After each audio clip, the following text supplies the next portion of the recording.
Bueno, vamos a comenzar. Bienvenidos a todos a una nueva sesión de Hoyo Conciencia, que es la última sesión de esta temporada. Hoy terminamos el ciclo hasta después de verano. Y por ello, pues en nombre del equipo organizador, queremos dar las gracias a las personas, instituciones que hacen posible que tengamos no solo esta sesión, sino todas que hemos tenido este año, que creemos que han sido bastante buenas y han sido muy interesantes. Y por eso empezamos con el Ayuntamiento de Hoyos Nacionales, en especial el concejal de Participación Ciudadana, Juanjo Crespo, que es quien articula el apoyo del Ayuntamiento a todo el proyecto. A Cosas de Hoyo, que está tan unido a la gestación del proyecto, que sigue manteniendo el archivo audiovisual de todas las charlas, que es la historia del proyecto y que se implica en la gestión. A la librería de Hoyo, que hace un trabajo muy oscuro, pero que es fundamental para que los ponentes se vayan contentos. A mi casa, al Consejo Superior de Investigaciones Científicas, que nos ofrece el catálogo de conferencias, y la verdad es que este año hemos tenido casi todos los ponentes han venido del CSIC. Por supuesto, a todos los ponentes, que con sus excelentes charlas pues, han mantenido nuestro interés, y principalmente a vosotros por vuestra asistencia, porque sin ella pues nada de esto tendría sentido. Así que le damos las gracias a todos y ya estamos preparando la próxima temporada. Y para presentar al ponente de hoy, le cedo la palabra a Marisa.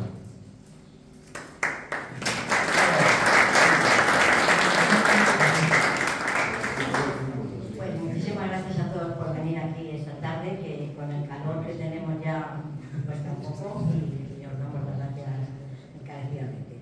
Os presento, aunque ya le conoceréis, y además por el cartel que hemos hecho, Luis Rey Navarro, que es oyense.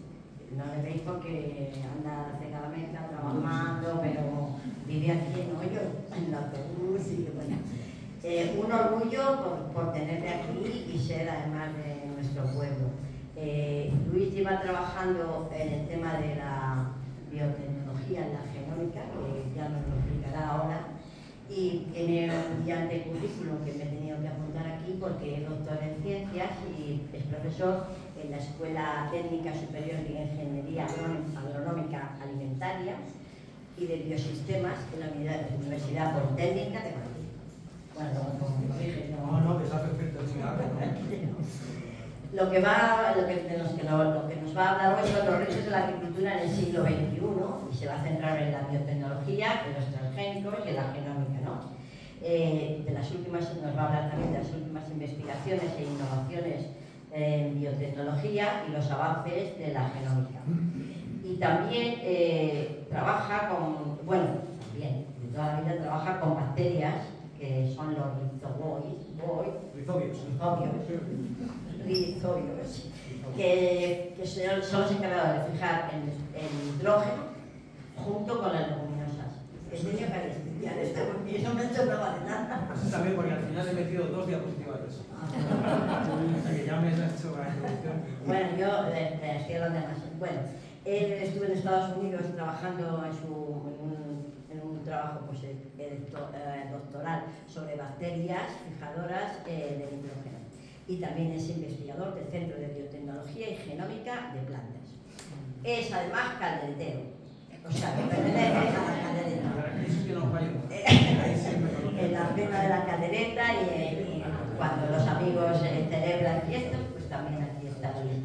Y hoy vamos a disfrutar y con mucho orgullo de tenerle aquí con nosotros y agradecerle que haya la invitación que hemos hecho. Muchísimas gracias.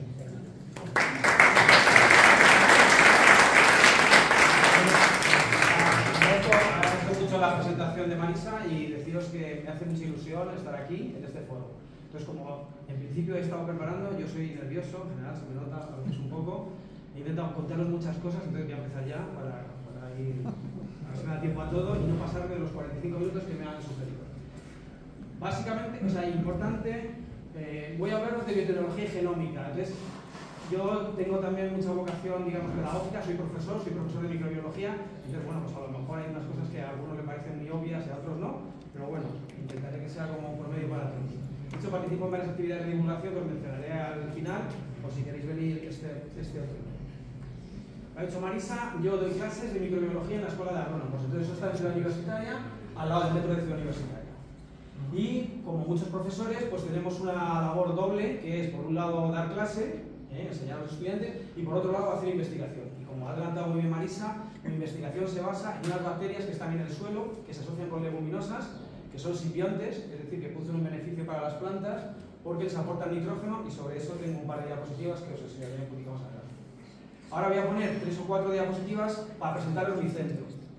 Hablaba con Marisa al principio, no sabía el público que iba a venir, pero muchas veces hago este tipo de charlas para estudiantes que están en bachillerato y están un poco pensando en una carrera profesional, y me gusta insistir en que España es una potencia agronómica a nivel mundial, particularmente en la Unión Europea, y que se hace una agricultura de mucha calidad, como ahora mencionado. Bueno, entonces, parte de la investigación.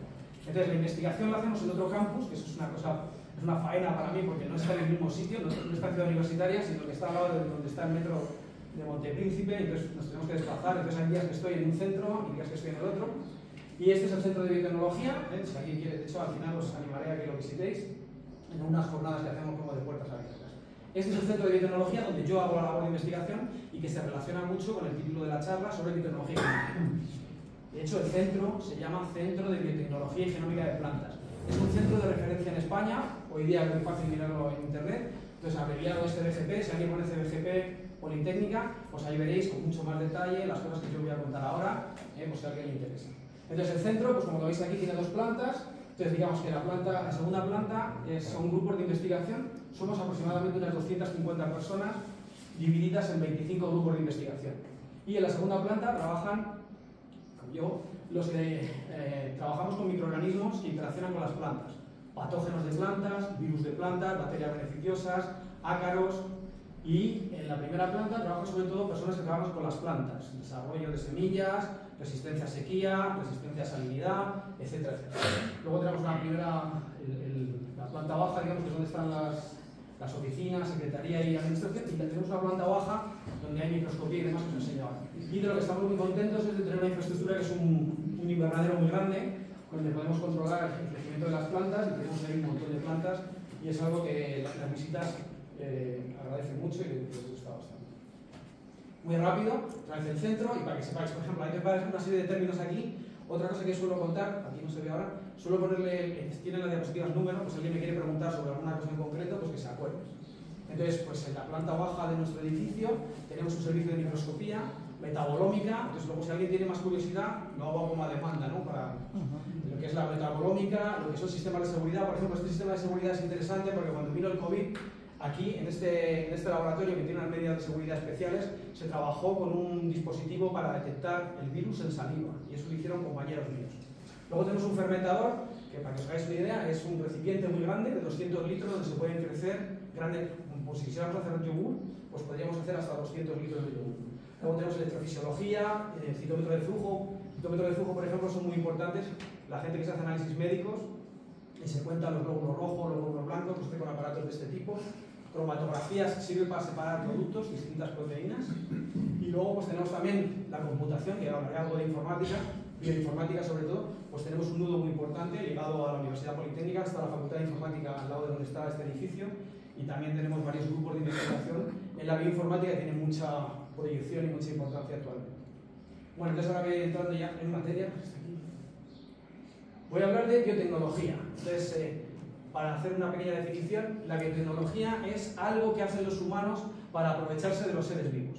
Y entre los seres vivos, pues todos sabemos las plantas, a lo mejor son muy evidentes, los mamíferos, pero luego también nos aprovechamos de las levaduras, que son las que hacen el pan y el vino, de las bacterias, que son las que hacen el yogur, y de otros organismos también, ¿no? Pues crustáceos, un montón de seres vivos.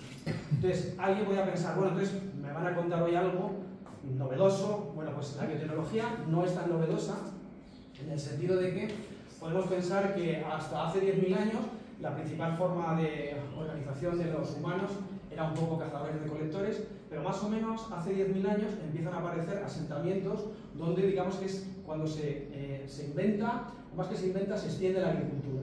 Entonces la agricultura surge más o menos en distintos lugares del mundo, en sitios como China, en el Valle del Indo, en América, en un montón de sitios. ¿Y qué es esto de la biotecnología? Entonces voy a poner algunos ejemplos que yo creo que son muy ilustrativos. Entonces, bueno, pues se domestican, ¿no? O sea, hacer biotecnología es domesticar plantas, animales o microorganismos que aunque no los veían, pues conseguían que hicieran pues, la cerveza, el pan o el vino, ¿vale? Bien, entonces esto permite que haya un aumento de población muy grande y modifica un poco las condiciones de vida. ¿no? Entonces vamos a ir un poco viendo en qué se basa eso. Entonces, yo tengo aquí puesto, esto sería una planta silvestre. Entonces, las plantas silvestres normalmente son poco aromáticas, depende, ¿no? No suelen acumular azúcares, suelen ser poco ácidas y poco amargas. Esto es un ejemplo y ahora lo voy a ilustrar con otras imágenes.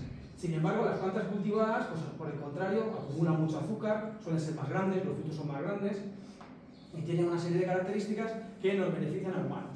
Entonces, yo voy a hablar sobre todo de biotecnología de plantas, pero podría ser biotecnología médica o biotecnología de animales. Luego, si alguien quiere hacer alguna pregunta, igual también puedo responder. Entonces, mi especialidad está sobre todo en plantas. Entonces, vamos a ver algunas cosas interesantes. Esta diapositiva me gusta mucho y es un poco la evolución para que veáis. Este es el maíz que todos conocemos ahora, todo el mundo puede probablemente identificar esta mazorca, y este es el maíz primitivo. Se llama teosinte y es una planta que se puede encontrar actualmente en México. Entonces, para hacerlo una idea, contarlo relativamente rápido, el maíz hace 8.000 años, la planta de teosinte hace 8.000 años, pues le pareció interesante a algunos agricultores o a algunas personas de México y empezaron a seleccionar aquellas variedades de teosinte que tuvieran mazorcas con más granos más grandes, más compactos y que maduraran todos a la vez. Y desde hace 8.000 años hasta ahora, a partir del teosinte, hemos obtenido el maíz moderno. Entonces, esta es una planta silvestre y está adaptada a vivir sola. Es decir, que la podemos encontrar de forma en sitios donde no están los humanos presentes o no están con una actividad grande. Y sin embargo, este es un maíz domesticado, que es digamos, un producto de la biotecnología, y es un maíz que depende de los humanos. Si este maíz lo dejáramos, digamos, sin cuidar, se extinguiría. Es una planta que fuera del cuidado humano no resiste bien. De hecho, lo voy a contar también con la siguiente. Este es el trigo que conocemos ahora y este es el antepasado del trigo. Entonces, este trigo tiene una serie de características silvestres. ¿Qué quiere decir? Pues que tiene unos pelos aquí que le ayudan mucho a dispersar las semillas. A los agricultores no les interesa que se dispersen las semillas. De hecho, lo que quieren es cosechar y cosechar todos los granos al mismo tiempo. De hecho, una diferencia importante entre plantas silvestres y plantas domésticas es que las plantas silvestres maduran los granos no todos al mismo tiempo, porque eso le da más posibilidades de sobrevivir. Si una planta madura todos los granos al mismo tiempo, llega un conejo, se los come todos y digamos se come toda la descendencia. Entonces, eso nos interesa a los humanos, pero no le interesa a la naturaleza. Entonces, una idea que me parece importante es que los cultivos domésticos, tanto de animales como de plantas, son dependientes de los humanos. Si los dejáramos, digamos, a competir, pues no compiten bien, porque tienen una serie de características que las hemos seleccionado nosotros porque nos interesa a nosotros. Muchos granos muy grandes, todos maduros al mismo tiempo.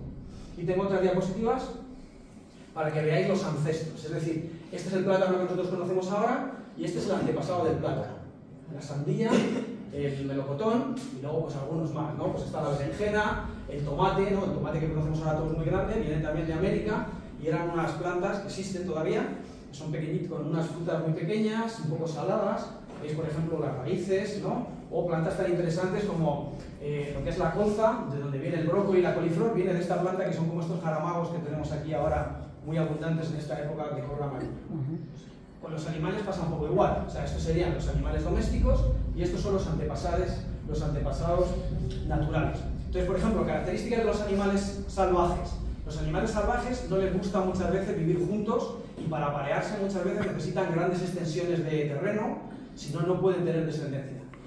Los humanos que hicieron fueron buscando descendientes de estos animales que fueran más mansos, que se prestaran a vivir en comunidades grandes, todos juntos, como se pueden imaginar un rebaño de cabras o de ovejas.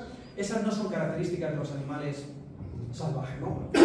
Y entonces ahora voy a pasar, entonces ya digamos que he presentado la biotecnología y ahora voy a la otra parte que me gusta muchísimo también, que es la genómica, ¿vale? Entonces creo que es algo muy relevante, sobre todo para las generaciones más jóvenes que están aquí algunos representados, porque nos va a influir mucho. Entonces voy a hablar ahora de genómica. Entonces, cuando se le pone ómico a algo es como conjunto. Entonces la genómica es el conjunto de genes de los seres vivos.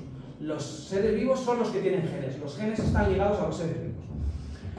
Y esto de los genes, ¿quién tiene genes? Pues tienen genes los virus, que no se consideran vivos, pero bueno, tienen genes las bacterias, tienen genes las plantas, los animales, los peces, todos tienen genes. ¿Pasa algo por comerse los genes? No.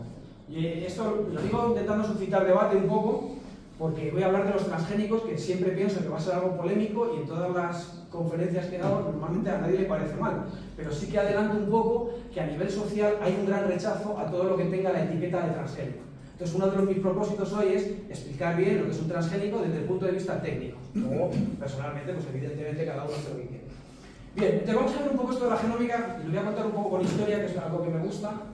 Entonces, hemos visto que hace 8.000 años, al que le gustaban las plantas de maíz, una planta de maíz que tenía unos granos interesantes, iban seleccionando las plantas que tenían más granos, más grandes, que maduraban todos a la vez, y entonces llevamos como 8.000 años, ¿no? Desde hace 8.000 años empezamos a seleccionar, a domesticar plantas y animales principalmente.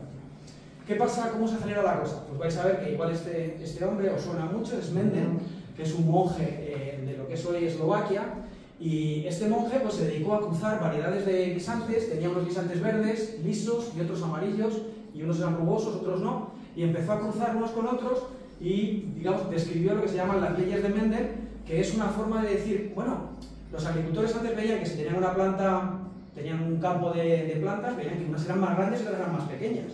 Entonces Mendel empieza un poco a darse cuenta de que quizá puede predecir un poco, según quién sea el padre y quién sea la madre, puede predecir un poco con qué reparto de hijos va a haber. Entonces Mendel, fijaros, hemos estado 8.000 años, los agricultores seleccionaban, digamos, a ojo. Y con Mendel empieza un poco, que es finales del siglo XIX, empieza a decir, bueno, igual esto podemos averiguar a qué se debe, ¿vale? Entonces, fijaros, Mendel es finales del siglo XIX, poquito tiempo después, también a finales del siglo XIX, se empieza a ver, empiezan a aparecer los microscopios, podemos ver algunas cosas, los genes ya veremos que son microscópicos. Entonces, esto que hay aquí serían los cromosomas, que son unos filamentos llenos de genes. En el finales del siglo XIX veían los filamentos, pero no sabían lo que eran. Entonces, aquí lo que se está son células de cebolla que se están dividiendo. Esto que hay aquí es una célula que se está dividiendo. Entonces, lo que es muy bonito para mí es que en poco más de 100 años hemos averiguado cómo funcionan las características que tienen los padres y cómo pasan a los hijos. Y en este siglo las repercusiones que van a tener son impresionantes. O sea, yo incluso me emociono.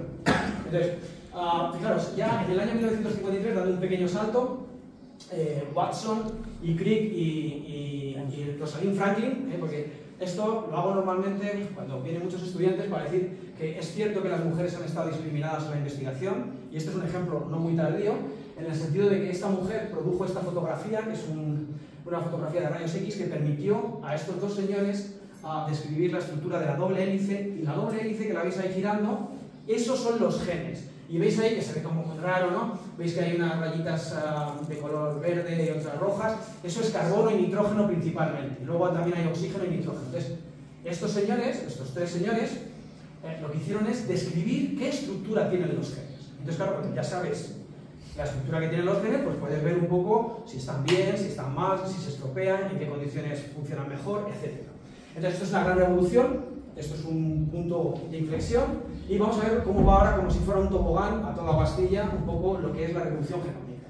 Bueno, entonces, en esta época, fijaros, aquí acaban de descubrir la estructura del ADN y se dice que hay una segunda revolución agrícola. Entonces, me gusta poner a este señor, este es un agrónomo de Estados Unidos que ya ha fallecido, le dieron el Premio Nobel de la Paz, porque este señor todavía no sabía, esto de la estructura del ADN se empezaba a conocer, pero todavía no se aprovechaba esa información. Entonces, este señor es como uno de los pioneros en empezar a cruzar unas plantas con otras, sin saber bien un poco qué es lo que hay molecularmente detrás, y consiguió crear un montón de variedades enanas de trigo, de arroz y de maíz.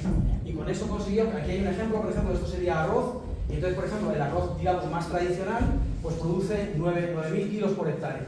Entonces, este señor consiguió con las variedades enanas, en la misma cantidad de terreno, producir hasta 4 veces más producción de arroz. Y es un hombre, por eso le dieron el Premio Nobel de la Paz. Entonces, esto que hay aquí, digamos que es una revolución que también, junto con los pesticidas, con el agua y con las nuevas variedades, hizo que los alimentos disponibles aumentaran mucho. Y ahora, donde yo os quiero llevar, digamos, es a la tercera revolución. ¿Vale? Entonces, ¿qué sería para mí? Simplificando también un poco. En el siglo XXI yo creo que nos está influyendo muchísimo las telecomunicaciones, la sociedad de información, internet, inteligencia artificial y, desde mi punto de vista, la biotecnología, la genómica. O sea, desde el punto de vista de la salud, que es algo esencial para todo el mundo, la genómica tiene una importancia gigante. Entonces, vamos a ver alguna cosa de esta. Entonces, como digo, voy a ceñir a plantas, vamos a ver la tercera revolución agrícola. Entonces, muy bien. No voy a intentar utilizar muchos términos técnicos, pero por ejemplo, los genes se llaman también ADN, hay cierta, ¿no? Están conectados, Y porque os hagáis una idea, os voy a dar algunos números, sin ánimo de marear, aunque puede a veces marear, y es, vamos a ver un gen, cómo está formado. Pues en general podemos decir que un gen puede tener 1000, lo que se llaman nucleótidos o bases. Hay 4 tipos distintos, que si alguien tiene paciencia y mira, verá que aquí hay 4 letras, A, C, G o T. Bueno, pues todos los genes tienen 4 de estas moléculas que la abreviatura sería A, C o G o T. Entonces, pues dependiendo del código, es como si fuera un libro, pues dependiendo del código hay palabras distintas. Entonces, una pregunta que hago siempre es, ¿alguien tiene una idea de cuántos genes tenemos los humanos? ¿Alguien se anima? ¿Me podéis decir cualquiera? ¿Cuántos tenemos? Millones. Millones, suele decir mucha gente, ¿está bien? No está bien, pero me viene bien que lo diga para que luego me luzca un poco más. Más, millones no. Vale, entonces os lo voy a contar ahora, es apasionante y es algo que, vamos, también es de formación profesional. Esto lo llevo contando igual 20 años y la mayoría de la gente no sabe cuántos genes tenemos y yo pienso que es algo como, ¿cómo no sabe la gente cuántos genes tenemos? Porque en general vamos allá. Entonces vais a ver una cosa que me parece bonita también que contar rápido. En el año 1977, es para que veáis también cómo va la tecnología, ¿no? Eso dicen que avanza mucho. Hay un virus, ¿no? Un virus que tenía solo 11 genes, tenía el virus y tenía 5000 de estos nucleótidos, 5000 letras, ¿vale? Yo le voy a llamar letras a partir de ahora, 5000 letras. Entonces, a la persona que describió los 11 genes de este virus le dieron el premio Nobel, se llamaba Frank Sanger, ¿vale? De hecho, es un hombre muy brillante y le dieron 2 premios Nobel, se ha muerto recientemente. Es un británico. Bien, pues luego veis, vamos aquí, hay 77, 20 años después, la primera bacteria, que consiguieron averiguar cuántas letras tenía su genoma y descubrieron que esta bacteria, está aquí dibujada, esta bacteria tiene 1700 genes y aproximadamente son casi 1.800.000 letras. Entonces, lo importante es ver cuántas tenemos nosotros, ¿vale? Vamos, quiere decir una de las mayores universidades, ¿no? Entonces, hasta el año 90 y tantos, esto costaba mucho dinero, costaba mucho tiempo, pero ya, hoy día, ya es muy fácil. Entonces ahora lo veis. En el año 1996 se describe el genoma de la levadura. La levadura es la que nos hace el pan, el trigo, el pan, el vino y la cerveza, entre otras cosas. Y esta levadura tiene 12 millones de letras y 5.800 genes. Entonces, ¿cuántos creéis que tenemos nosotros? Pues bueno, pues ahora vamos a ver, vamos a descifrar rápido. Esta es una planta que si venís un día a visitarme, cosa que os recomendaré luego al final, pues que se utiliza mucho porque es una planta que crece muy rápido, en 2 meses, desde que la pones hasta que coges semillas, ocurre todo. Y esta plantita tiene 25.000 genes y 125 millones de letras. 125 millones de letras.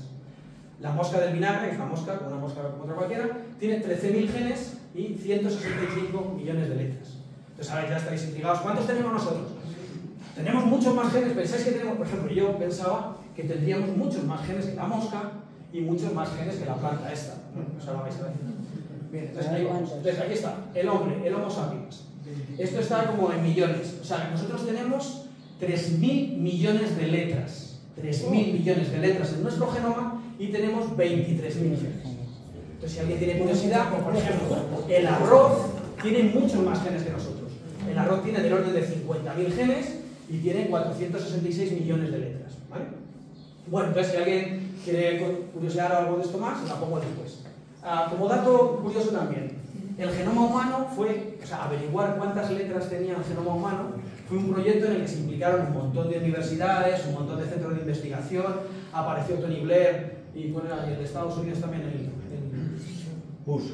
No, el Bush no, el de Clinton. Y Clinton salieron a decir, hemos hecho la secuencia del genoma humano. Tardaron 10 años en obtener el número de letras del genoma humano y se gastaron, además que me vale casi igual, aproximadamente 2.000 millones de euros en secuenciar el genoma, saber cuántas letras tenía el genoma de una persona que le había tocado. Vale, fijaros, esto es en el año 2000. Costó 2.000 millones. En el año 2010, averiguar cuántas letras tiene el genoma de alguno de vosotros costaba 72.000 genes. En 2015, que ya me he quedado, vale 600 euros. Y hoy probablemente pueden tener una idea de cuántas letras tiene el genoma de cualquiera de nosotros por alrededor de 200 euros, depende del nivel de detalle que queramos ver. Entonces, eso, desde el punto de vista médico, va a tener una repercusión impresionante, si no quiebra la seguridad social, ¿vale? Bueno, entonces, como curiosidad, fijaros que todos hemos oído hablar del COVID, lo tenemos muy reciente. El COVID, secuenciar es averiguar cuántas letras tiene un genoma. Bueno, pues el COVID lo secuenciaron muy rápido. Averiguaron que tiene 30.000 letras y codifica para 28 genes. Un inciso pequeñito es, cada gen, en principio, codifica para una proteína. Entonces, los genes son las letras y las proteínas son lo que nosotros vemos. Por ejemplo, si a mí me veis aquí la piel está formada por proteínas. Hay veces que hay mucha repetición de cada proteína y la información para hacer esa proteína es el gen. Si yo tengo un pelo, por ejemplo, oscuro, hay un gen que codifica para la proteína que hace el pelo. Hay un gen que codifica para las enzimas que me ayudan a degradar el azúcar cuando me como, por ejemplo, el pan. Hay enzimas que me ayudan a producir el músculo, que son unas proteínas del músculo, ¿vale? Entonces, en principio, podemos decir que nosotros tenemos, los humanos, 23.000 genes y podemos hacer 23.000 proteínas distintas, ¿vale? Pues eso es. Bueno, pues aquí está. Entonces, esto que se ve aquí, esto es un virus. Este virus tiene 28 genes y probablemente hay un gen que codifica para esta proteína. Esto es como una pieza de lo que es el virus. Otro gen que codifica para esta proteína, normalmente se pintan así, un poco intentando la forma. Otra proteína así, esa, ¿vale? Bien, entonces esto para que veamos un poco lo de los genes, cómo va.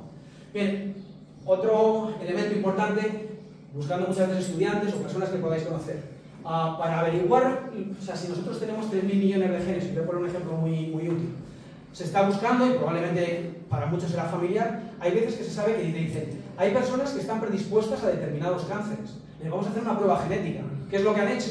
Han cogido los genes de personas sanas, los genes de personas que tienen cáncer, y han comparado a ver si encontraban qué letras eran distintas. Claro, lo que es alinear 3.000 millones de letras, pues no parece fácil. ¿Vale? Entonces, ¿qué pasa? Pues ahí es donde intervienen los bioinformáticos. Entonces, la bioinformática tiene un interés muy grande en muchos campos y entonces, si tenéis alguna persona que está pensando en su futuro, la bioinformática tiene mucho futuro desde mi punto de vista, desde hospitales hasta miles de otras aplicaciones. ¿Vale? Entonces, nosotros tenemos en nuestro centro, comentaba antes, varios bioinformáticos. Bien, por entonces los bioinformáticos nos ayudan a ordenar esas letras, a compararlas, a ver quién tiene unas, tiene otras. Y ahora os voy a dar un par de ejemplos también de qué hacemos un poco recientemente. ¿Dónde estamos en la actualidad? La biotecnología. Bueno, pues la biotecnología nos permite manipular las letras. Hoy día, antes se manipulaban solas, es decir, tú cruzabas una planta muy grande con otra y tenías la descendencia, pero tú no hacías nada. Pero hoy día, como los genes ya los tenemos molecularmente, hay herramientas para utilizarlos, podemos cambiar las letras de los genes. Entonces eso es lo que vamos a llamar manipulación genética. Entonces, se puede manipular de forma natural, es decir, esto que veis aquí, lo podéis encontrar muchas veces en la calle, son una especie de bultos que le aparecen a los árboles y son unos tumores. Si escarbáramos un poco, es decir, miráramos con detalle, estos tumores los produce una bacteria. Y la bacteria se llama Agrobacterium tumefaciens, que significa hacedora de tumores. Esta bacteria, cuando la han estudiado con detalle, se ha visto que uno de los genes que tiene esta bacteria permite a la bacteria transferir parte de los genes de la bacteria a la planta. Y entonces eso hoy día se manipula y se cambian los genes del Agrobacterium por los que a ti te interesa y puedes introducir genes que te interesen en plantas. Esta es la modalidad, digamos, más natural. Este Agrobacterium infecta muchísimas plantas, tanto cereales como tomates y de muchos tipos. Y luego, esto va a parecer también entretenido, tenemos pistola de genes. De hecho, donde yo trabajo tenemos una pistola de genes. Hay distintos métodos. Entonces, ¿qué es una pistola de genes? Como el nombre suena. Los genes hoy día los podemos sintetizar y acoplarlos a bolitas de oro. Y las bolitas de oro serían balas. Entonces nosotros podemos poner una placa, como se ve aquí, y esa placa tiene células vegetales, y esa placa la bombardeamos con las bolitas de oro recubiertas con el gen que nos interesa, y podemos ser capaces de introducir el gen que nos interesa dentro de una planta. Eso se puede hacer también con distintas variantes, en humanos, se podría hacer en humanos, se podría hacer en animales, se hace en animales, se pueden utilizar distintas herramientas. Estas son las más típicas de plantas. Por ejemplo, en animales se introduce muchas veces vía virus y pueden introducir genes dentro del organismo. Bueno, mensaje de aquí. Podemos manipular genes. Siguiente mensaje. Pues variedades empieza a haber un montón. ¿Veis? Empieza a haber cada vez más variedades. ¿Vale? Entonces muchas variedades pueden ser tradicionales, cruzando unos con otros, o podemos modificar algo. Entonces ahora voy a entrar en lo que es un transgénico. ¿Vale? Bien, entonces voy a poner un ejemplo que normalmente lo pongo para que haya polémica y no suele haber mucha, ¿vale? Entonces, la idea es la siguiente. Si alguien solo come arroz, cosa que ocurre a lo mejor en algunas zonas del sudeste asiático, por poner un poco de contexto, si alguien solo come arroz, puede desarrollar una ceguera porque carece del precursor de la vitamina A, que es la que hace falta para ver bien. Entonces hay un señor que está todavía vivo, entonces decidió que, mira, como estas personas comen arroz, pues si yo pudiera hacer que el arroz tuviera vitamina A, pues sería estupendo, ¿no? Entonces, el precursor de la vitamina A tiene un color dorado, entonces él lo que ha hecho es un arroz transgénico que produce vitamina A. Entonces, si te comes este arroz, entonces lo hizo, es un señor que es alemán, que vive en Suiza, y lo hizo, y este es el tema que suele ser polémico, entonces a mí se me escapa más, me queda más cómodo porque no es técnico. Entonces, la gente dice, bueno, pues si hacen un arroz transgénico, pues entonces ¿quién lo va a poder vender? Este señor ha dicho que libera la patente, es decir, que siempre y cuando no sean explotaciones a escala industrial, los agricultores que soliciten las semillas no les va a cobrar nada por las semillas, ¿vale? Entonces, bueno, pues entonces la polémica que yo siempre busco es que Greenpeace hizo una campaña terrible contra el arroz dorado, se llama arroz dorado por este color que tiene, y entonces desde el punto de vista científico, para mí, no tiene ningún tipo de justificación, ¿vale? Entonces, Greenpeace hace cosas necesarias, pero desde luego hacer una campaña en contra de este arroz no me convence, ¿vale? Entonces, esto es un ejemplo. Entonces, fijaros cómo es la cosa. ¿Qué significa transgénico? Significa que a un organismo que tiene sus genes le añades genes de otro organismo distinto. Entonces, fijaros, ¿en qué consiste el arroz dorado? El arroz dorado, el arroz que tiene 50.000 genes, le han introducido otro gen de una planta, que es una petunia, y le han introducido un gen de una bacteria, que se llama Pantoea, y entonces con esos dos genes, este grano de arroz es capaz de sintetizar el precursor de la vitamina A. Y de esta manera, si alguien lo ingiriera, no padecería ceguera, ¿vale? Otro ejemplo de transgénico, muy sencillo y que igual a mucha gente le puede sonar y podéis investigar sobre él. Hay un maíz que se llama maíz BT, fijaros, también otra cosa para la polémica. En Europa no se pueden cultivar transgénicos, por ley. Pero científicamente no parece que sea algo muy peligroso y sí se pueden importar. Entonces, maíz transgénico, por ejemplo, en Francia, España es el país más permisivo porque tiene un tipo de maíz que permite cultivarse que es transgénico. Pero ni Francia, ni Alemania, ni Dinamarca, y por eso estas charlas me parecen especialmente interesantes. Europa yo creo que se está quedando un poco atrás. Desde el punto de vista normativo. Y ahora hay un debate muy importante en la Unión Europea acerca de los organismos modificados genéticamente y Europa debería tener como más seriedad, digamos, técnica. Porque yo creo que las razones por las que no se cultivan los transgénicos son políticas. Y luego, si queréis, si me da tiempo, os cuento alguna anécdota más. Bueno, entonces voy a contar por ejemplo, maíz. Se puede cultivar en España, no se puede cultivar en Europa, pero en toda Europa está permitido la importación. O sea, no lo puedes cultivar, pero lo puedes importar. ¿En qué consiste el maíz que se llama BT? Pues el maíz que tiene 50.000 genes, le han introducido un gen de una bacteria, y la palabra BT viene porque la bacteria se llama Bacillus thuringiensis. ¿Qué gracia tiene esa bacteria? Esa bacteria se conocía ya desde principios del siglo XX y se sabía que si tú espolvoreabas con esa bacteria las plantas, algunos gusanos, como por ejemplo este que se llama taladro, que se comen el maíz, se morían. Era como una especie, y es, un insecticida natural. O sea, el Bacillus thuringiensis es un insecticida natural. ¿Dónde ha ido la biotecnología? Bueno, pues el Bacillus thuringiensis tiene alrededor de 5.000 genes. Y uno de los genes que tiene le permite codificar, hacer una proteína que es tóxica para este insecto. Entonces, por eso, cuando tú espolvoreas las plantas con Bacillus thuringiensis, el gusano se muere. ¿Qué ha hecho la biotecnología? Ha dicho, vale, yo ya sé cuál es el gen de Bacillus thuringiensis que codifica para la toxina que mata al taladro y se la voy a meter al maíz con las herramientas que os he dicho antes. Entonces, han hecho un maíz transgénico que, aparte de las 50.000 proteínas que tiene el maíz, tiene una más, que es la que produce Bacillus thuringiensis. ¿Qué característica tiene ese maíz? Pues que si el gusano intenta comérsela, se inhibe el sistema digestivo, se muere, y entonces es un maíz resistente a plagas. Aplicación de la biotecnología. Y una más, esta me parece también muy interesante, y además se va a decir también con ánimo de polémica. Hay un ingeniero agrónomo en Córdoba que ha desarrollado, fijaros, transgénico es introducir un gen de otro organismo dentro de uno. He puesto dos ejemplos de transgénico. Pero otro término que se utiliza mucho ahora es organismos modificados genéticamente. Entonces, por ejemplo, si el trigo tiene 60.000 genes, yo puedo intentar hacerle al trigo quitarle 2 genes, alterarle, destruirle 2 genes. Entonces eso sería un trigo modificado genéticamente. No sería un trigo transgénico modificado genéticamente. Entonces, a día de hoy, la Unión Europea es igual de restrictiva con los modificados genéticamente que con los transgénicos. Es prácticamente, te pone una cantidad de trabas impresionante que no es rentable investigar en ello. Entonces, fijaros lo que pasa. Este español que se llama Francisco Barra, que es un ingeniero agrónomo del CSIC que han mencionado antes, que trabaja en la Universidad de Córdoba, sabe que hoy día los celíacos tienen una gran importancia, hay un montón de personas que son celíacas, y el problema de los celíacos está en que cereales como el trigo producen una proteína que se llama gluteína, entonces esa proteína la produce un gen. El señor Barro sabe qué gen es y ha hecho una modificación del trigo para que no produzca la gluteína que da lugar a la celiaquía. ¿Y qué ha hecho el señor Francisco Barro? Pues probablemente se va a ir a patentar el producto o a Estados Unidos o a Argentina, que son países que tienen una legislación mucho más abierta para el cultivo, y probablemente los celíacos de España compren la harina del trigo modificado genéticamente fuera. Pero no lo vamos a poder producir aquí y lo vamos a poder patentar aquí. Y cuando digo aquí, quiero decir aquí, en la Unión Europea. La Unión Europea es la zona del mundo más restrictiva en cuanto al uso de transgénicos y de organismos modificados genéticamente. Y desde mi punto de vista no está sostenido técnicamente. Hay una cuestión política.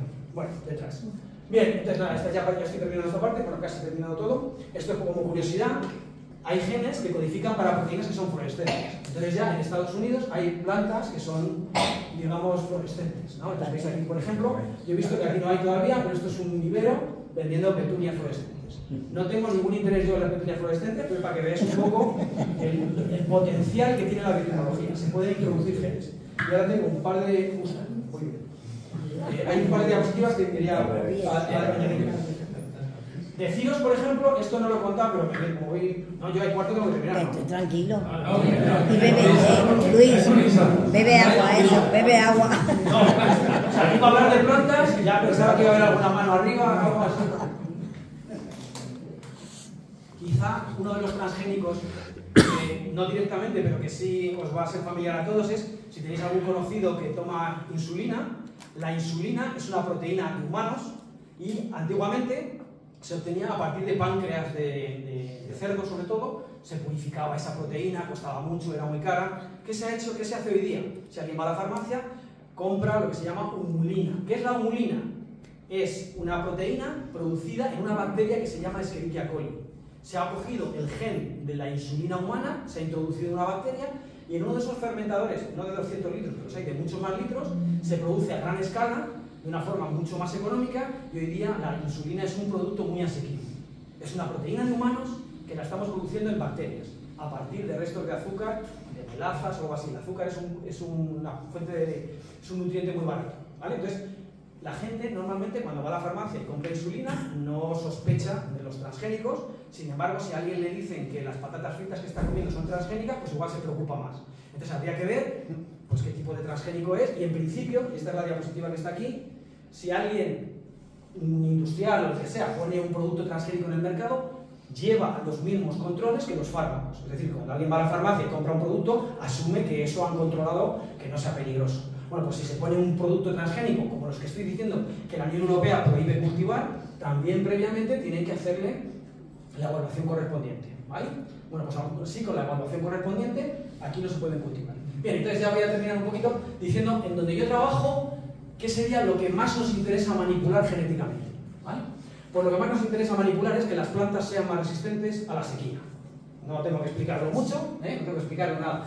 Vamos buscando plantas más resistentes a la sequía. Un problemón que vamos a tener en el siglo XXI es el agua. Agua dulce no hay. Y además la agricultura se lleva a casi el 90% del agua dulce que hay, por ejemplo, en España.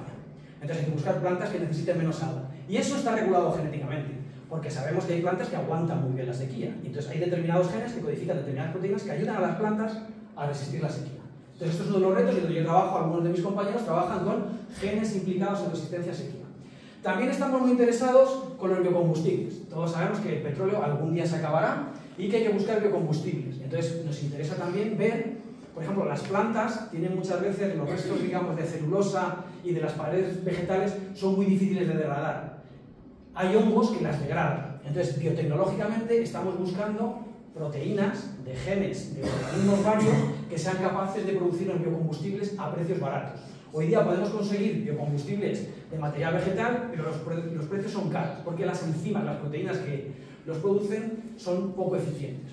Y voy a hablar de otro, que también me interesa, y aquí ya pongo un poco lo que yo hago muy brevemente, y es, nos interesa también una agricultura que necesite menos plaguicidas y menos fertilizantes. Entonces os he contado un ejemplo bueno del maíz BT, donde utilizando un microorganismo, este actúa contra determinadas plagas.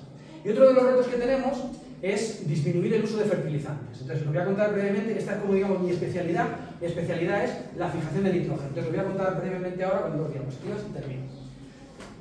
Las plantas y los humanos, en general los seres vivos, lo que más necesitan es carbono y nitrógeno. Y los dos son limitantes, o sea que no hay de sobra. De hecho, las plantas, si fuéramos a cualquier sitio, las plantas, si tú las cultivas todos los años y no le añades fertilizante, al tercer año se acaba el nitrógeno. O sea, cuando tú plantas trigo, el trigo saca el nitrógeno del suelo, te llevas el trigo porque lo cosechas, pues o pones más nitrógeno o no hay. Entonces, el suelo tiene poco nitrógeno. ¿Dónde hay mucho nitrógeno? En el aire. En el aire hay lo que se llama nitrógeno gaseoso o N2. ¿Qué pasa? Las plantas no pueden utilizar el nitrógeno gaseoso para hacer sus proteínas y sus genes. Entonces, ¿qué pasa? Pues que se sabe que biológicamente hay algunas bacterias que sí que son capaces de coger el nitrógeno del aire y convertirlo en amoníaco, y luego este amoníaco sí que lo pueden utilizar, por ejemplo, las plantas. Entonces yo trabajo con bacterias, las bacterias que hacen esto se llaman bacterias fijadoras de nitrógeno. Entonces, ¿cuál es la aplicación de biotecnología? Bueno, pues hay bacterias que están en el suelo y en principio no están muy asociadas con plantas, se llaman bacterias de vida libre y son capaces de convertir el nitrógeno en amoníaco para su propio uso. Hay bacterias, y estas son las que van a empezar, hay bacterias que se asocian con las plantas, pero no de una forma muy... están como por fuera, digamos, ¿no? Entonces, una de las cosas sorprendentes, las bacterias son muy importantes en el sentido de que cogen la energía de la luz, que en principio hay de sobra, y la convierten en azúcar. O sea, parte de la energía de la luz la utilizan para convertir el CO2 del aire en azúcar. Y fijaros la cantidad de azúcar que tienen, que casi a veces hasta el 70% del azúcar que sintetizan por la fotosíntesis lo echan al suelo. ¿Y para qué lo echan al suelo? Pues para que vengan, digamos, a comer bacterias y otros microorganismos, y entre ellos vengan bacterias que sean capaces de fijar nitrógeno. Entonces, la planta no tiene problema para conseguir un montón de carbono, que es uno de los limitantes, porque eso lo hace con la fotosíntesis. Sin embargo, el nitrógeno le escasea. ¿Qué hace? Le da carbono a las bacterias, le da azúcar a las bacterias, y las bacterias a cambio le dan nitrógeno. Vale, pues esto hay formas, digamos, no asociativas, y luego hay una que es mi especialidad, como ha contado Marisa, que es lo que se llaman la simbiosis entre los rizodios y las leguminosas. Entonces, las leguminosas, si alguien arranca una leguminosa de un sitio silvestre, o sea, quiere decir que si está abonado el campo no vais a encontrar bacterias, pero si lo hacéis de un campo donde no hay fertilización, en las raíces de la leguminosa aparecen unas bolitas de unos 3 o 4 milímetros de color rojo, y esas bolitas están llenas de bacterias. Y las bacterias lo que están haciendo es fijar nitrógeno. Y de hecho es algo que probablemente, iba a decir, os guste o os suene. Cualquier persona relacionada con la agricultura sabe que las leguminosas son buenas para el campo. Mientras que si tú plantas trigo al tercer año o añades nitrógeno no crece, las leguminosas no tienes que añadirle nitrógeno. Y eso lo sabían nuestros antepasados. De hecho, yo tengo siempre la diapositiva de los romanos. Los romanos describen que hay que plantar guisantes y habas en mitad de los cereales si no queremos que el campo se empobrezca mucho. Entonces, eso ya se sabía, y hoy lo que sabemos con detalle es que es gracias a unas bacterias fijadoras de nitrógeno. Entonces ya os cuento la última biotecnología y termino. Las bacterias están en el suelo y ya digo, la planta las atrae, y esto es para que veáis un poquito la estructura del nombre. Esto serían células de la raíz, estos son los pelos de las raíces, y las bacterias, atraídas por los azúcares que liberan las plantas, se acercan y lo que hacen es fijar nitrógeno. ¿Dónde está la biotecnología? Pues esto de que las bacterias fijen nitrógeno, ¿por qué lo hacen? Porque tienen unos genes que codifican para unas proteínas que cogen el nitrógeno del aire y lo convierten en amoníaco. Eso se llaman los genes de la nitrogenasa.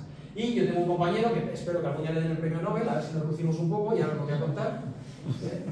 Entonces, los genes de la nitrogenasa, o sea, para hacer una enzima, una proteína, una especie de pequeño motorcito, ¿no?, que es capaz de fijar nitrógeno, hacen falta, esto que está aquí, cada una de estas letras es un gen. Entonces hacen falta pues una decena de genes, ¿vale? Entonces, lo que está haciendo un compañero mío es intentar introducir los genes de la nitrogenasa directamente dentro de las plantas. Entonces, introducirlos lo podría introducir, pero luego que funcionen y funcionen adecuadamente, ese es su reto. Y desde mi pronóstico sería que si lo consiguiera se merecería un premio Nobel, porque desde el punto de vista agronómico, hacer que los cereales sean independientes de fertilizantes nitrogenados es una cosa impresionante, ¿vale? Bueno, pues entonces en eso está. Entonces, este es mi compañero, esta es una foto de una revista del año pasado, y lo que tiene aquí entre manos son plantas de arroz. Entonces alguien puede decir, ¡ay, pero ya tiene plantas de arroz! Pues fijaros, Luis Rubio, que es una persona muy brillante, lo que está haciendo es poco a poco.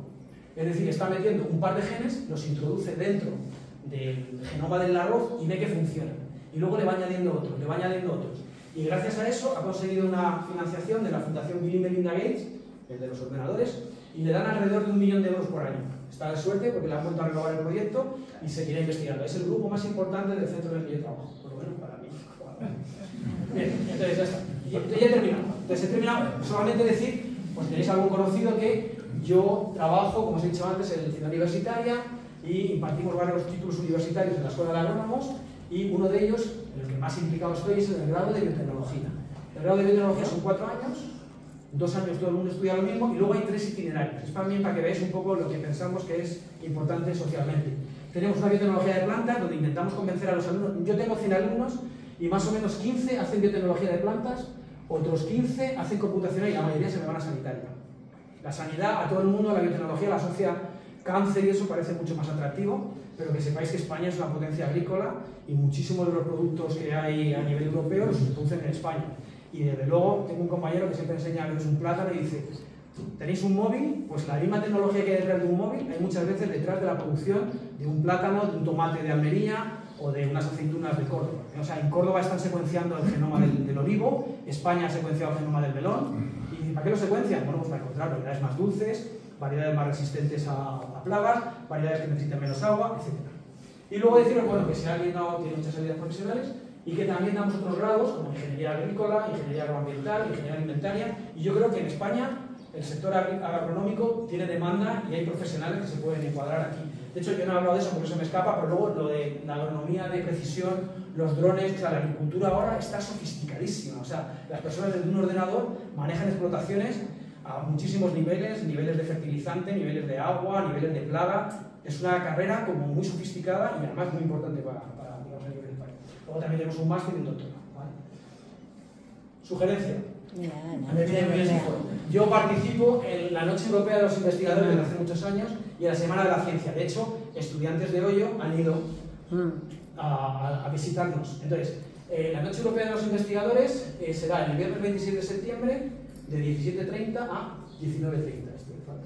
Y luego también organizamos la Semana de la Ciencia. Esta normalmente viene en institutos, pero es libre, o sea, al principio el acceso es libre. Entonces, hay que apuntarse para saber cuánta gente viene. Entonces, la Semana de la Ciencia son 4 días en noviembre, martes y jueves, pero eso es por la mañana. De 10:30 es por la mañana, porque yo que organizaba esto, por la tarde no venía nadie. Entonces vienen de los institutos porque les pillan horarios para. Bueno, entonces nada, esto es simplemente para deciros que estas cosas no se hacen de una persona solo, sino que es un equipo grande. Entonces veis, por ejemplo, aquí el grupo en el que estamos nosotros, y luego, esto también es un tema interesante, pero se escapa. Conseguir dinero es una cosa muy delicada para investigar. O sea, nosotros no tenemos dotación para investigar, hay que pelearla todo el día y España es muy rácara.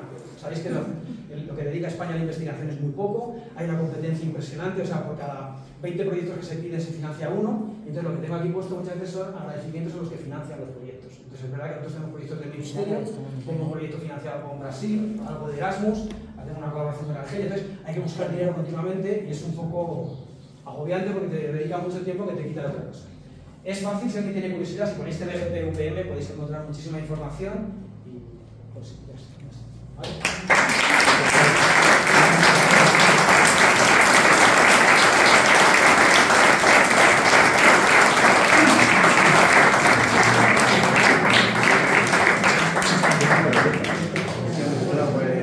Ya podéis preguntar, ya podéis gracias por esta charla tan interesante. La verdad es que no hay la mejor forma de terminar este año, con una charla magnífica. Y precisamente por eso, porque ha sido muy buena y si ya despierta mucho interés, voy a decir lo que digo siempre y nunca me hacéis caso. Preguntas cortas, respuestas breves y no establecer diálogos con el ponente. Para eso luego tenemos el acto social donde tranquilamente se puede charlar con él. Así que ahora pasamos a un breve turno de preguntas. Adelante. Ahora no sé si me oís bien. Nada, una pregunta muy sencilla. Yo con los transgénicos tengo un prejuicio porque lo primero que supe de los transgénicos fue un documental de Monsanto y entonces se te ponen los pelos de punta. No, pero el documental sería de Greenpeace contra Monsanto. No, era de Monsanto, de cómo estaban, no era de ellos, cómo estaban empezando a mover la semilla, porque esto tiene un cierto tiempo lo que ha evolucionado. Entonces yo lo hago con el transgénico, a nivel de salud no me plantea ningún problema. La duda que siempre plantea el transgénico es: ¿un agricultor que siembra transgénico puede volver atrás? Porque ahí venía a decir que no puede volver atrás. ¿Y qué sucede con ese transgénico cuando se poliniza? Está muy bien la pregunta porque hay como tú lo asocias al transgénico. Hay empresas que se dedican a producir semillas y muchas empresas que no hacen transgénicos hacen lo que se llaman híbridos estériles. Se sabe desde hace tiempo que cuando tú hibridas uno con otro, el hijo tiene un vigor, lo que se llama el vigor híbrido, y es estéril. Entonces las empresas de semillas se gastan un montón de dinero en la semilla. Entonces no quieren que tú la reproduzcas, pero no tiene que ser transgénico. Entonces, y el agricultor, además, son de las personas que más se miran un poco el dinero. Entonces el agricultor dice: vamos a ver, si yo compro la semilla y me produce un 20% más, ¿me renta? ¿O un 15% más, me renta o no me renta? Y él hace las cuentas y dice, ¿meto el precio de la semilla o no meto el precio de la semilla? Entonces, el asociarlo al transgénico es un error, porque los transgénicos no son estériles normalmente. O sea, si tú tienes un transgénico, probablemente tú no lo puedes reproducir. Pero no lo puedes reproducir porque el que lo hace quiere que le compres la semilla.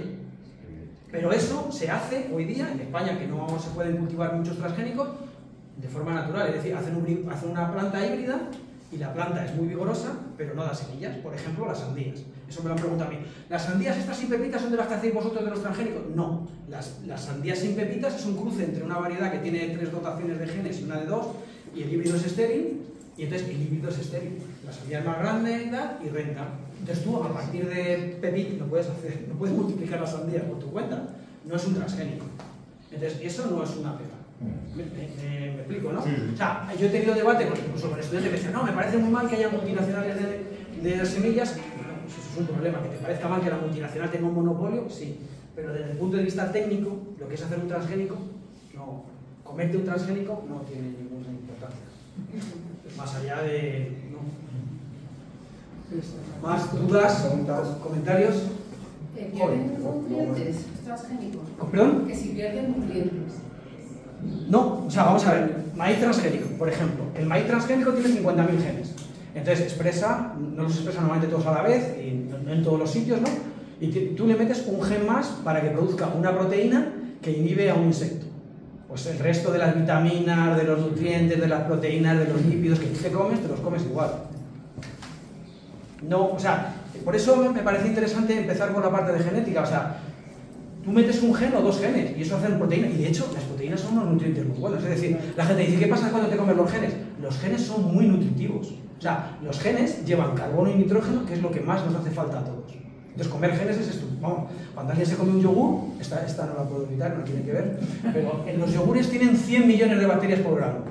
Para hacer un yogur, además, la legislación española obliga a que los yogures tengan 100 millones de bacterias por gramo que estén vivas. ¿Vale? Pues tú cuando te comes el yogur, te comes 100 millones de los genomas, cada bacteria que hace yogur tiene 5 millones. Te comes los 5. Bueno, cuando te comes un chuletón, te comes todos los genes de la vaca. Y si te comes una lechuga, te comes los millones de genes. Y el arroz, te comes los genes y las proteínas que hacen. Porque los genes están en la parte del centro de la célula, bueno, no del centro, pero está en lo que se llama en el núcleo. Y luego el resto de la célula pues tiene un montón de proteínas, que son las que te comes. De los tejidos vegetales, o azúcares que acumulan, o lo que sea. Entonces, no. Pero ¿por qué tiene calidad? O sea, que un tomate de Galicia que tiene sabor y ya los tomates... Pero no tiene nada que ver con el transgénico. Te explico. O sea, no tiene que ver con el transgénico. Por ejemplo, eso lo sé y yo estoy de acuerdo contigo. El tomate yo creo que es una de las verduras más atractivas y que ha perdido mucho. Entonces, los tomates tradicionales eran tomates muy buenos, con una piel muy fina y se estropeaban muy rápido. Entonces, los agricultores, con esta idea que os he dicho antes de buscar, ¿yo qué quiero? Un tomate bonito y que dure. ¿Vale? Pues eso es lo que hay en el mercado. Pero no porque sea transgénico, sino que han ido buscando los tomates más grandes que duran más. ¿Qué pasa? Que probablemente pierden. O sea, si a lo mejor el tomate, digamos, se especializa un poco en tener una cubierta dura y aguantar durante meses, porque es que hay tomates que lo dejas en la nevera y no se estropean nunca, pero son como plástico. Pero eso no es porque sea transgénico, eso es porque tú has seleccionado la característica que te interesaba. ¿Qué es lo que le interesaba? Color, de hecho, bonitos son, aparentes son más insípidos que qué. Entonces, en el momento que el consumidor, dos cosas, en el momento que el consumidor presione para que el tomate esté más bueno y esté dispuesto a pagar más, porque probablemente un tomate que es muy perecedero tiene un precio muy caro. Entonces, juegan, pero los agricultores, como mucha gente de negocio, si tú estás dispuesto a pagarme 10 euros, todos estáis viendo ahora que en el mercado por cerca de 9 euros se empieza a ver unos tomates que están muy buenos, pero valen 9 euros. Entonces hay que hacer para todos. Entonces el de 9 euros probablemente es un tomate que se estropea mucho más rápido. Transgénico, no, han seleccionado un tomate que esté muy sabroso. ¿Qué pasa? Que por ser muy sabroso se estropea muy rápido. Bueno, pues tú verás cómo lo comercializas y cómo lo haces. Pero transgénico no es transgénico, es seleccionado genéticamente en base a unas características que tú has querido. Las que tú quieras. Las que tú quieras o las que tú puedas. Sí, relacionado con esto que decía, también es que antes has dicho que mejoran en azúcares, en olor, en aroma, y es todo lo contrario. No, depende. O sea, vamos a ver, aquí yo diría, como se dice muchas veces, caso por caso. Por ejemplo, a mí, yo trabajo con altramuces, es un tipo de leguminosa, entonces los altramuces naturales son amargos. Sí.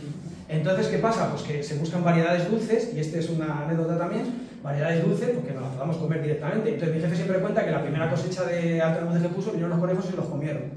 Entonces, ¿qué pasa? Pues que ahí tienes que tener un ten con ten. Entonces, hay veces que tiene que haber como un equilibrio. Si quieres producir, por ejemplo, mucho azúcar, pues igual tiene algún inconveniente.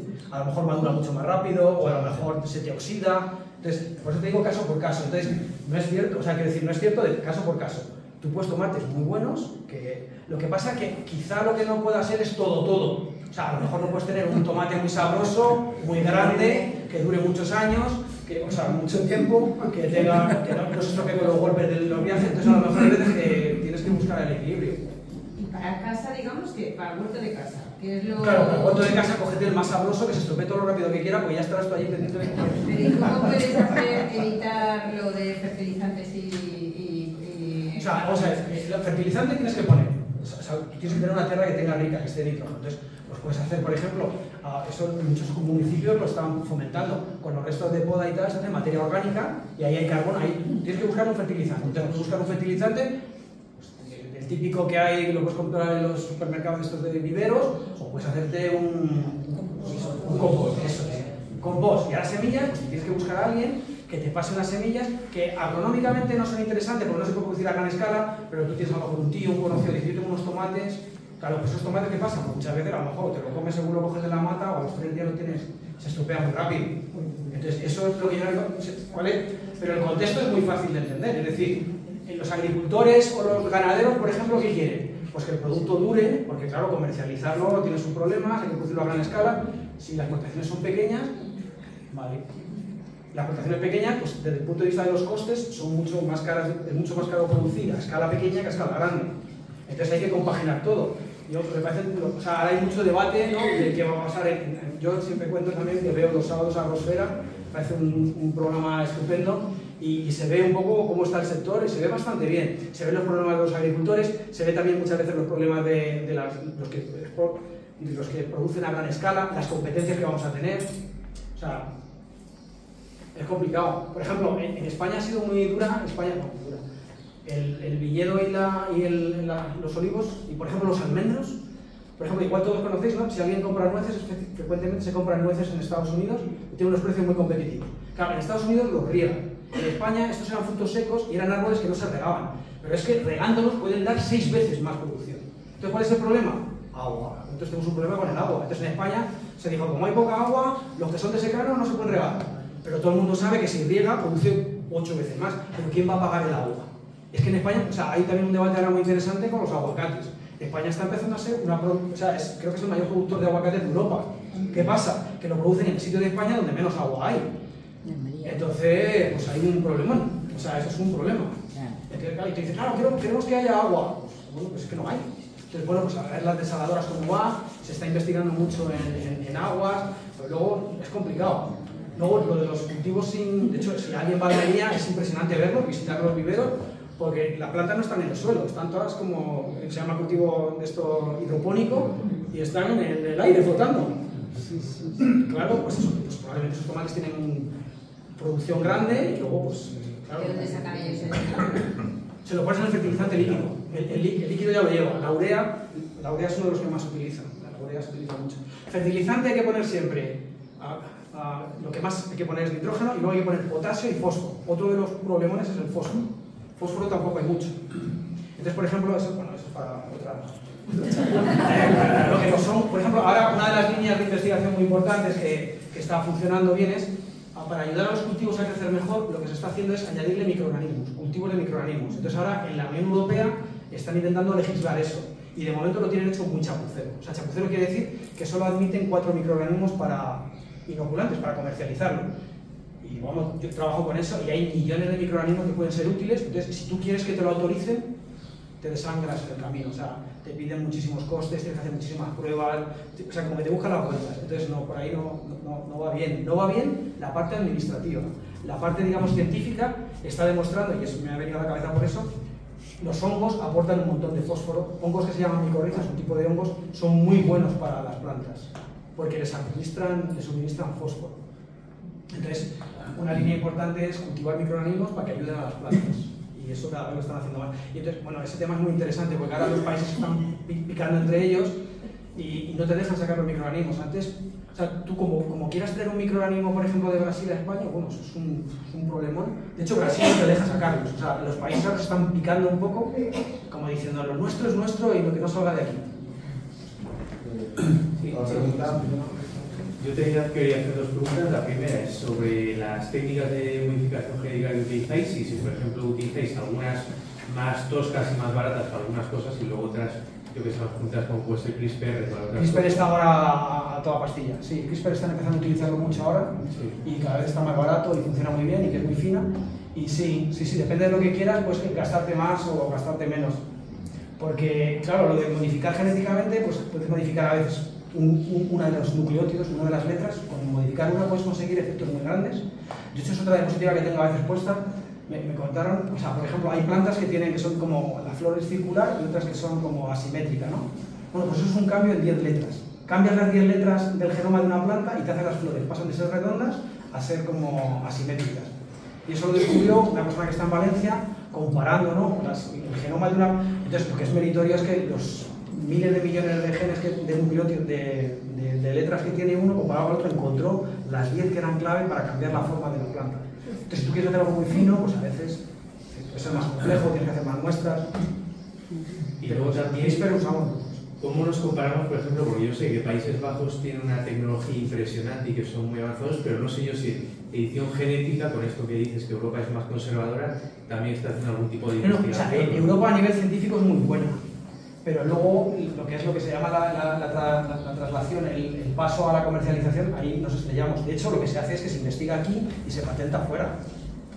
¿Por qué? Porque aquí, aquí te ponen tantas trabas que luego lo patentas fuera y luego el producto se comercializa aquí. Entonces os he puesto el ejemplo que a mí me escandaliza y es la soja, casi toda es transgénica, casi toda está producida entre Brasil, Argentina y Estados Unidos, pues la soja para todo el mundo. Y esa soja transgénica viene a Europa. Europa no la puede cultivar. Entonces, la anécdota que iba a contar antes es tuve una estudiante que trabajó para Bayer, para Monsanto, y llevaba algodón transgénico. Y entonces viene un día y me dice, voy a ir a Madrid porque tengo que ir a Sevilla. Dice, esto va a salir la tele, no sé qué. No, lo que me dijo es que había algo de política, hay mucha política detrás. Entonces me dijo que en Cataluña se podía cultivar el algodón transgénico y en Andalucía no. Y entonces iba a intentar arreglarlo y entonces la conclusión a la que sacó es que por razones un poco como de voto, o sea, que a la gente no le gusta que un político pueda decir que no le parecen mal los transgénicos. Pues eso influye a la hora de tomar la decisión, no es una decisión técnica, es una decisión que es a lo que yo intentaba referirme antes como política. Y... Vale. Sí. Ya te pregunto allí y luego... Sí, no, pero casi lo has contestado porque es lo mismo. Era ¿qué influencia tiene la política en estas... Por ejemplo, los agricultores en Francia es también... O sea, España y Francia estamos siempre picados porque Francia es otra potencia agrícola. Nosotros la ventaja es que como aquí hace más calor, producimos antes que ellos. Entonces Francia, por ejemplo, a partir de ahora, dentro de poco, es el campeón. Pero en invierno, en febrero, en marzo, los que más producen somos nosotros. Luego los holandeses también son impresionantes porque tienen unos invernaderos, aquí no da la luz, pero con invernaderos producen mucho. Entonces, en Francia, por ejemplo, los agricultores salen, se manifiestan y están en contra de los transgénicos. Y entonces tú dices, joder, ¿por qué? Pues yo no lo sé. No lo sé por qué. Pero, o sea, asocian, que yo creo que eso es, de hecho, un debate también muy bonito es la gente cuando habla de biológico y artificial o de lo natural. Tú dices, todas las plantas que tenemos nosotros no son naturales, en el sentido natural, están influenciadas, están domesticadas por los humanos. O sea, el maíz que yo sé, que ya os digo que es una imagen muy bonita, el maíz que he presentado, o sea, el maíz silvestre no se parece en nada al maíz doméstico.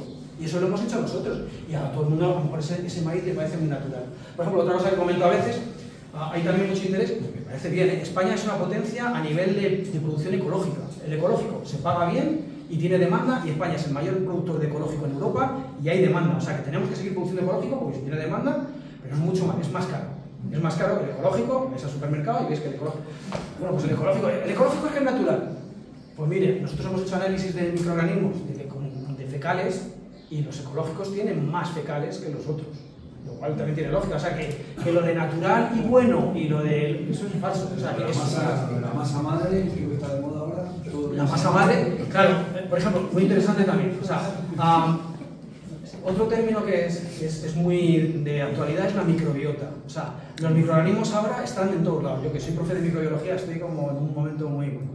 Y entonces, todo lo que lleve mucho microorganismo suele ser, si lo tienes controlado, puede ser muy aromáticamente muy diverso.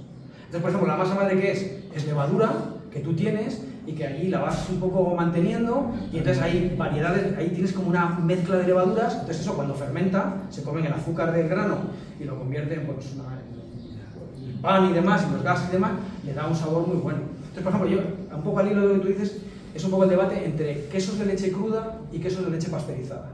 Entonces, la leche, cuando la ordeñas, en una granja higiénica como las que hay, por ejemplo, siempre contamos el ejemplo en clase, como la de Priego, la de embajador de muestras de análisis, la leche de la vaca recién ordeñada tiene 2 millones de microorganismos por mililitro.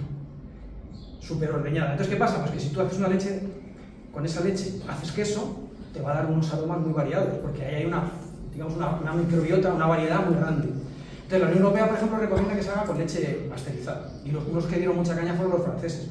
Cambia completamente el sabor de queso si lo haces con leche. La misma leche, si la pasteurizas, pasteurizar es calentarla y cuando la calientas, matas a la mayoría de los microorganismos. Entonces, los aromas, claro, por ejemplo, una cosa que también es muy apreciada por los humanos desde la antigüedad son los fermentados. Entonces, los fermentados, los que los hacen son microorganismos. Entonces, hay que controlar los fermentados, porque claro, hay muchas enfermedades que se pueden transmitir por microorganismos indeseables. Lo que la tradición ha visto, o se ha puesto encima, es los fermentados ácidos normalmente son bastante seguros para la salud. Entonces, por ejemplo, leche. La leche, a partir de la leche, cuajado de leche, te sacas el queso. Es un fermentado que es un producto ácido. Hay que tener cuidado también porque según de dónde venga la leche también puede transmitir enfermedades. Pero luego, por ejemplo, son muy populares los encurtidos. O sea, por ejemplo, las aceitunas. De hecho, las aceitunas ahora están invirtiendo un montón en Andalucía también para considerarla probiótico. Probiótico es un alimento que lleva microorganismos y que tiene un efecto beneficioso para la salud. Entonces, en eso también hay muchísimo campo ahora. Se están fomentando y cada vez hay más. De hecho, yo lo digo, si alguien va al supermercado, la parte de lácteos, hace 20 años habría unos pocos y ahora hay montones de tipos de yogures, de leches fermentadas, variadas, con más fruta, con menos fruta, más griego, menos griego, con todo lo que quieras. Y entonces es un sector que va más. Y los fermentados en general también. Kombucha, productos así como más. Última pregunta allí. Yo es insistir otra vez más, pero para confirmar si lo he entendido bien. Todo lo que investigáis en ese instituto, que en gran parte son mediante métodos de modificación genética, biología molecular, resistencia a plagas, ¿sí? Todo eso no se puede aplicar después. Sí, no, la idea es que aplicarlo. Sí, de hecho algunas personas tienen licenciadas, sí. Pero entonces los transgénicos, o un transgénico como un maíz resistente al talado. No, estaba muy bien, brillante pregunta. O sea, ¿dónde está el truco con nosotros? Nosotros en el laboratorio manipulamos. O sea, manipulamos y vemos que genes van bien y tal. Pero luego, por ejemplo, la planta esa que yo os he enseñado antes, podría ser una planta de té o lo que sea. En Madrid, por ejemplo, está en lo que se llama el IMIDRA, que es el Instituto Madrileño de Investigaciones, tiene como 3.000 variedades. Entonces, por ejemplo, empiezas a cruzar, tú investigas en una, manipulando, a ver, rompes un gen, lo destruyes y dices, joder, pues esta planta ahora ya resiste menos. Y luego intentas cruzarlo con otras para sacar una variedad que sea más resistente. Entonces, nosotros manipulamos genéticamente, pero el producto que comercializaríamos a día de hoy no sería transgénico. Pero sí que podemos encontrar cruces y variedades que sean más resistentes. O sea, la semilla transgénica que vosotros producís se cruza, se hibrida con otra y el híbrido resultante sí se puede comercializar. Espera.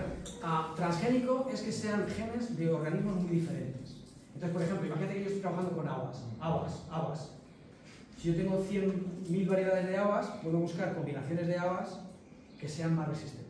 Entonces, eso podríamos llamarlo, eso es como cruces o genética tradicional. Eso no tiene problemas legislativos.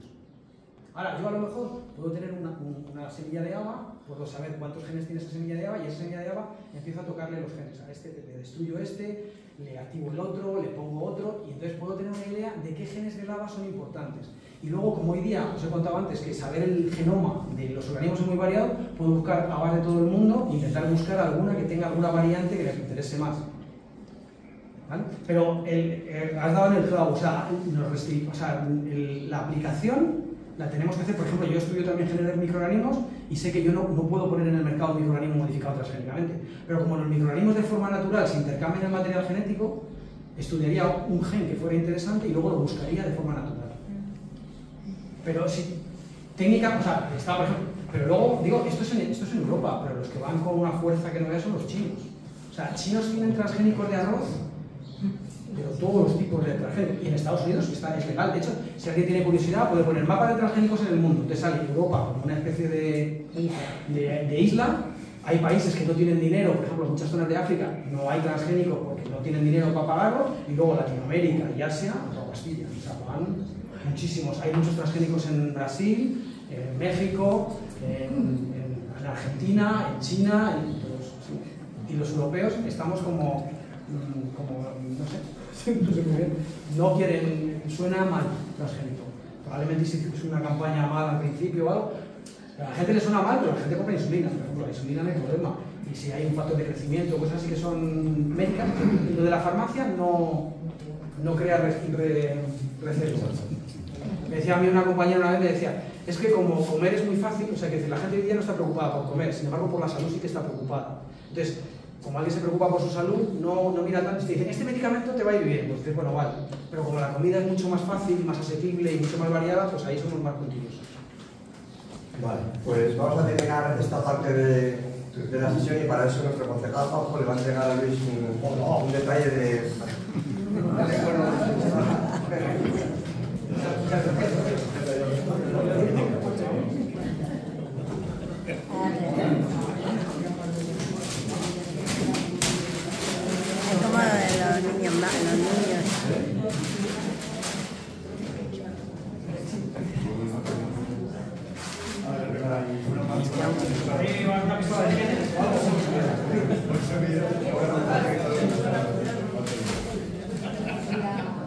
Bueno, mira qué bien. Está bien.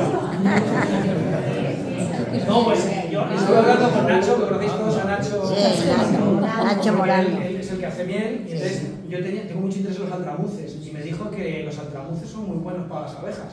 Entonces pedimos uno de sus proyectos, pero no nos lo dieron. Con una idea de poner altramuces para crecerlos en gran cantidad, y nada, ahora contamos un rollo de cambio climático y tal, pero no lo sé. Muchas gracias por los pasteles, bueno, muchas gracias.